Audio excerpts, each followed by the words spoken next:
I think the great driver of all of these participatory changes is the choice by individuals to be active instead of passive. We fed ourselves on a notion that humans were office drones at work and couch potatoes at home, and it was just kind of shuttling back and forth from one to the other. And then when the opportunity to participate came about, even in relatively small ways, right? I'm going to be sharing photos of this thing, or I wrote a poem and I'm going to put it up on my blog, and maybe only 3 people read it, but that's more than none. That almost all of that is personal drive, right? That's the big producer of the change, and the individual participants are the beneficiaries, right? The choice to be active benefits the person who makes that choice. The beneficiaries downstream of that, as we talked about earlier, really depend on what kind of sharing is being done. So if I make a new lolcat, right, I find the cutest picture ever and I give it the funniest caption ever, it makes some people laugh, right? You can't really claim a big social benefit there. If at the other extreme, I'm at patients like me and I'm trying to change medical research culture, I might get a disease understood and a cure developed faster. And that benefits not only everyone who has the disease, that benefits society as a whole for having fewer resources go into the treatment of whatever disease it is. There's a lot of work recently on ALS.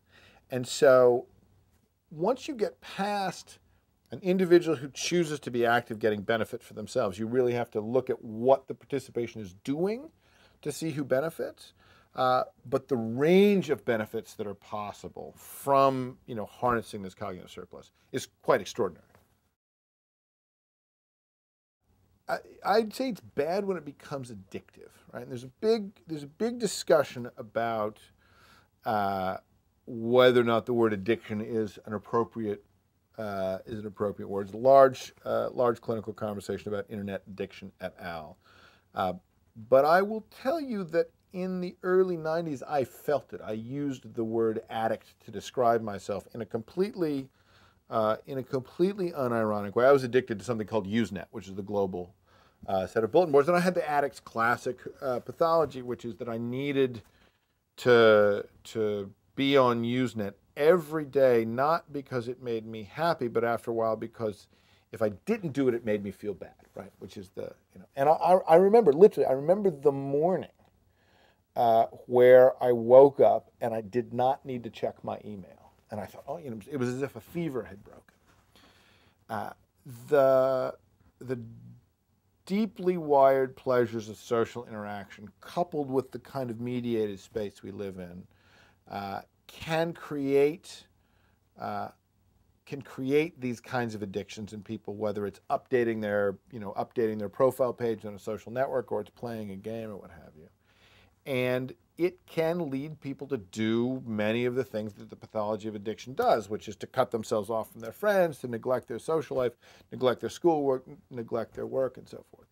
And those are the kinds of things that society has always grappled with, right? It's the problem around Gamblers Anonymous, right? Where it's not that you're injecting a chemical into your body. It's not like alcoholism or cocaine or what have you, but it is an activity that's changing that's giving you the endorphin rush, or giving you the chemical consistency you like in your brain. And as with gambling, there are kinds of activities that can become addicting.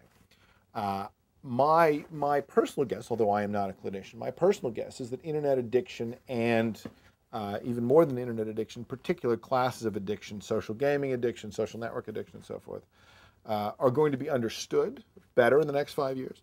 They'll turn out to be much rarer than the hand-wringing in the press would currently have you believe, where everyone who uses Facebook is an addict or a putative addict.